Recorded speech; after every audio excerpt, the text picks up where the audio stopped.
Hi hello నమస్తే. నేను మీ కట్టా కార్తీక్. ఇరక్కబోయి ఇరుక్కోవటం అంటే ఇదేనేమో. ఇప్పుడు వైసీపీ అధికారంలో ఉన్నప్పుడు 2019 నుంచి 2024 వరకు గోవులు ఎన్ని చనిపోయాయన్న లెక్క బయటకొస్తా ఉంది.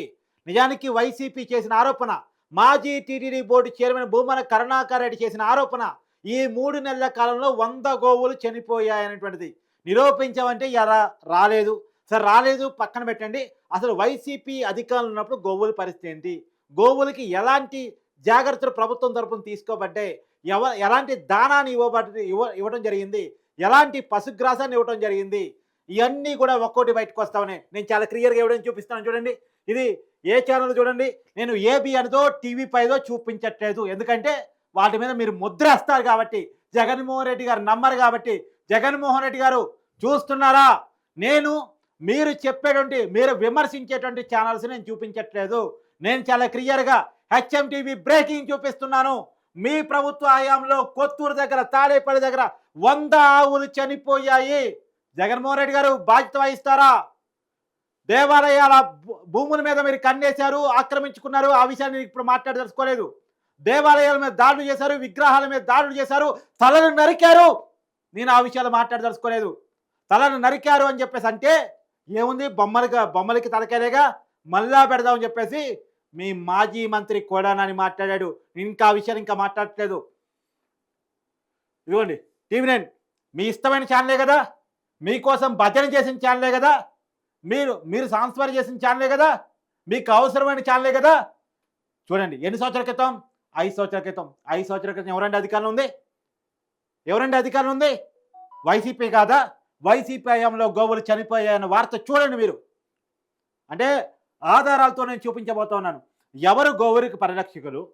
ఇవాళ కూటమి ప్రభుత్వం అధికారంలోకి వచ్చిన తర్వాత గోవులకి మంచి పశుగ్రాసాన్ని అందిస్తూ, మంచి దానాన్ని అందిస్తూ, దానా అంటే మళ్ళీ చెప్తున్నా, దానా కుంభకోణం అనేది దేశంలో ఒక సంచలనమైన కుంభకోణం ఉండేది. అది బీహార్లో జరిగింది. అప్పుడు ముఖ్యమంత్రిగా ఉన్నటువంటి లాలూ ప్రసాద్ యాదవ్ అరెస్ట్ అయ్యారు. ఆ కుంభకోణానికి మించిన కుంభకోణం ఆంధ్రప్రదేశ్లో జరిగింది. ఆంధ్రప్రదేశ్లో జరిగిందని కూటమి ప్రభుత్వం చెప్పే మాట నేను చెప్పట్లేదు. వైసీపీ టీడీపీ నాయకులు, జనసేన నాయకులు, బీజేపీ నాయకులు చెప్పే మాట నేను చెప్పట్లేదు. వైసీపీ అధికారంలో ఉన్నప్పుడు టీటీడీ బోర్డు చైర్మన్గా భూమన కరుణాకర్ రెడ్డి గారే ఉన్నప్పుడు విజిలెన్స్ ఇచ్చిన నివేదిక నేను చెప్తున్నా.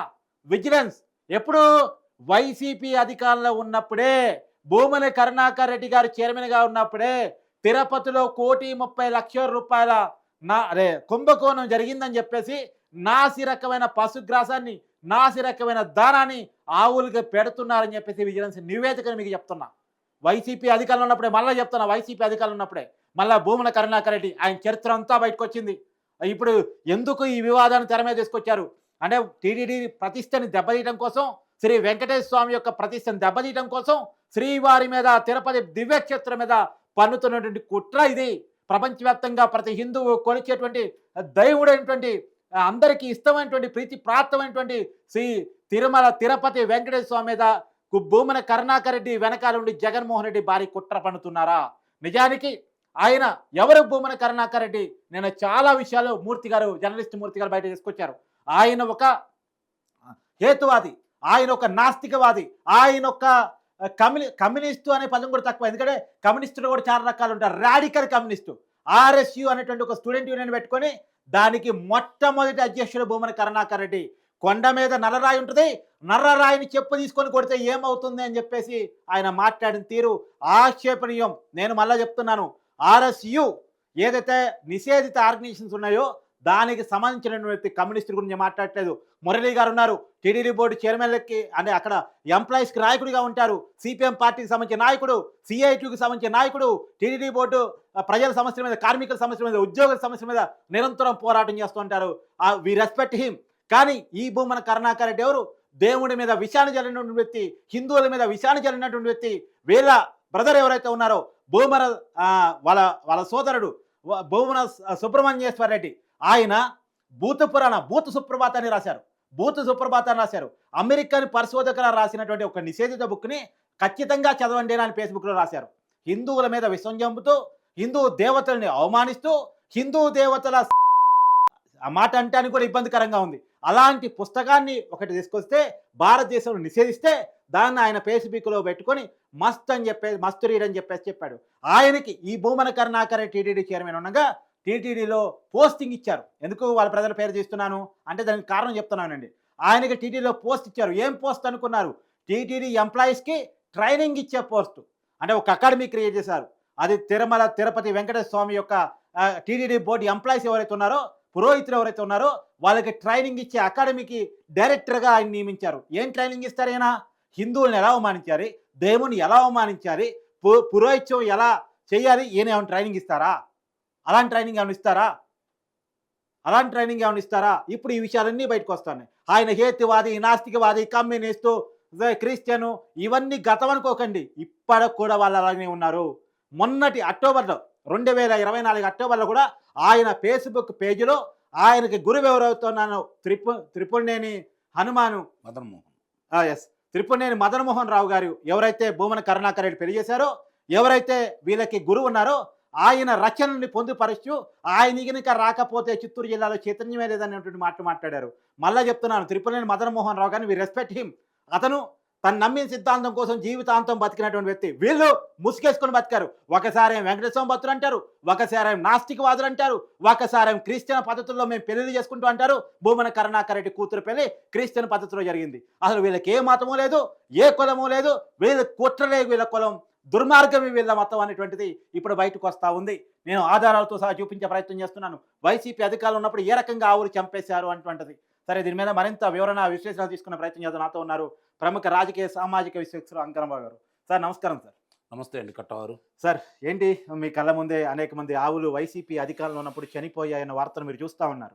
ఏంటి ఇప్పుడు వాళ్ళు వచ్చి గగ్గోలు పెడతా ఉన్నారు. కూటమి ప్రభుత్వం అధికారంలోకి వచ్చిన తర్వాత 3 నెలల కాలంలో 100 ఆవులు చనిపోయాయి అనేటువంటిది ఎలా చూడాలి? ఇది ఇప్పుడు దెయ్యాలు వేదాలు వలిస్తున్న సందర్భంగా కరుణాకర్ రెడ్డి గారు మాట్లాడటం అనేది మీరు చాలా సుదీర్ఘంగా చెప్పాల్సిన విషయాలన్నీ చెప్పారు ఆయన గురించి. దాన్ని ఏమంటారంటే SVETA. అవును, ఎందుకంటే Shri Venkateswara employees training academy. అంటే అక్కడ ఉన్నటువంటి ఉద్యోగస్తులందరికీ వాళ్ళు సక్రమంగా విధులు ఎలా నిర్వహించాలి, వాళ్ళ యొక్క విధి విధానాలు ఏంటి, తిరుమల తిరుపతి దేవస్థానం యొక్క ఎవరు చెప్తారు? అది కరుణాకర్ రెడ్డి సోదరుడు అంటే దానికి నియమించారు అతన్ని. అంటే వీళ్ళు ఇప్పుడు కాదండి కట్టవారు, ఇది గుర్తుపెట్టుకోండి. నేను పదే చాలాసార్లు చెప్పాను, మరోసారి చెప్తున్నాను. 2004లో అప్పటి ముఖ్యమంత్రిగా ఉన్నటువంటి రాజశేఖర రెడ్డి గారు ముఖ్యమంత్రిగా ఉన్న సందర్భంగా ఆ రోజుల్లో నియమించారు ఇతన్ని, కరుణాకర్ రెడ్డి గారిని. అప్పటి నుంచి కూడా తిరుమల మరోసారి చెప్పండి సార్. 2004 నుంచి 2009 వరకు రాజశేఖర రెడ్డి గారు ముఖ్యమంత్రి సమయంలో ఇతను నియమించారు. మళ్ళీ రెండోసారి ఇక్కడ నియమించారు. ఓకే, అంటే గతంలో రాజశేఖర రెడ్డి గారు అధికారంలో ఉన్నప్పుడు నియమించారు, మళ్ళా కొడుకు జగన్మోహన్ రెడ్డి అధికారంలో నియమించారు. మొట్టమొదటి నుంచి కూడా ఆ కుటుంబంతో ఉన్న అనుబంధంతో ఇలా కుమార్తెని, కరుణాకర్ రెడ్డి గారి కుమార్తెని వాళ్ళ మామగారు అయినటువంటి మేనమామ అయినటువంటి రవీంద్రనాథ్ రెడ్డి గారి కుమారుడికి కూడా ఇచ్చి పెళ్లి చేయడం కూడా జరిగింది. ఆ బంధుత్వమే కదా సార్ వీళ్ళని పదే చెబుతున్నాను. అంటే ఇది ఈ రోజే జరగలేదు. మీరు కొంచెం ముందుకు గనక వెళ్తే ఆ రోజు ఎవరైతే ఉన్నారో వీళ్ళ వదిన గారు మామూలుగా అక్కడ ఉండేసి వీసీగా ఉంటూ అక్రమాలకి అన్యాయాలకి పడుతున్నారని చెప్పని ఆ రోజు రోసీ గారు ముఖ్యమంత్రిగా ఉండగా ఆమె తొలగించడం కూడా జరిగింది. అంటే దేశంలోనే ఫస్ట్ టైం, అంటే ప్రత్యేకించి ఆంధ్రప్రదేశ్ రాష్ట్ర చరిత్రలోనే మొదటిసారి గవర్నర్ ఒక వీసీని రికాల్ చేశారు.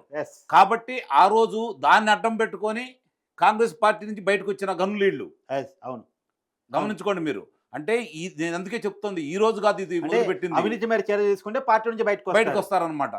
అంటే వాళ్ళు ఆ విధంగా ప్రోత్సహించుకుంటూ వచ్చారు. ఇప్పుడు మీరు చూపించిన ఈ 3 కాకుండా మనకు సంబంధించిన 30 ఉన్నాయి. ఇప్పుడు ఇక్కడ జరుగుతుంది ఏంటంటే ఇప్పటి వరకు ఒక రకంగా నేను ఇది కూటమి వైఫల్యంగా నేను భావిస్తున్నా. మీరేమన్నా అనుకోండి. ఈ కరుణాకర్ రెడ్డి అనే అతను ఈ కూటమి వచ్చిన కాడి నుంచి వివిధ రకాలుగా తిరుమల తిరుపతి దేవస్థానాన్ని గురించి అవాకు చవాకులు పెరుగుతుంటే ఇప్పటిదాకా కదలకుండా కూర్చోవడం అనేది నాకు డౌట్ సార్. సరే, మీ దానికి ఆపుతున్నాను అనుకోవద్దు. గతంలో పింక్ డైమండ్ అని ఇట్నే ప్రచారం అదే చెప్పేది. అప్పుడు నమ్మారు. తర్వాత బంగారం ఏదో దొంగతనం చేశారు, చంద్రనాయుడు గారు ఇంట్లో పెట్టుకున్నారని చెప్పారు. మరి 2019 నుంచి కాదండి, మామూలుగా అక్కడ భూమిలో ఉన్నటువంటి గుప్త నిధులను తవ్వారు అని చెప్పని అటు ప్రచారం చేశారు, ప్రచారం నమ్మించారు, చేశారు, అప్పుడు నమ్మారు నమ్మించారు. కూడా.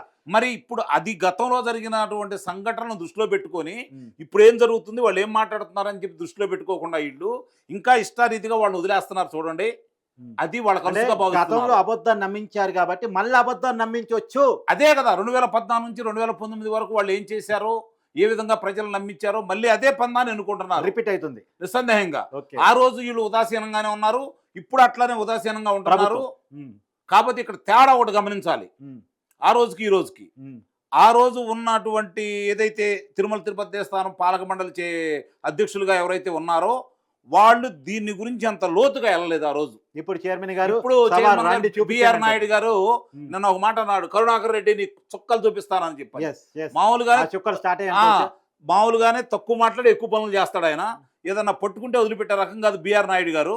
అలాంటి వ్యక్తి నోటెంబట ఆ మాట వచ్చిందంటే ఇతనికి సంబంధించిన ఆధారాలన్నీ దాంట్లో స్పష్టంగా పొందుపరిచిన తర్వాత ఆయన మాట్లాడాడని మనం అయితే భావించాలి. సార్ ఒక విషయం, ఫేక్ ఫోటోలు చూపిస్తూ ప్రజల్ని భయభ్రాంతులకు గురి చేస్తూ మనోభావాన్ని కించపరుస్తూ ధర్మాన్ని పాడు చేస్తూ ఏంటి సార్ వాళ్ళు సాధించేది ఏంటి అసలు?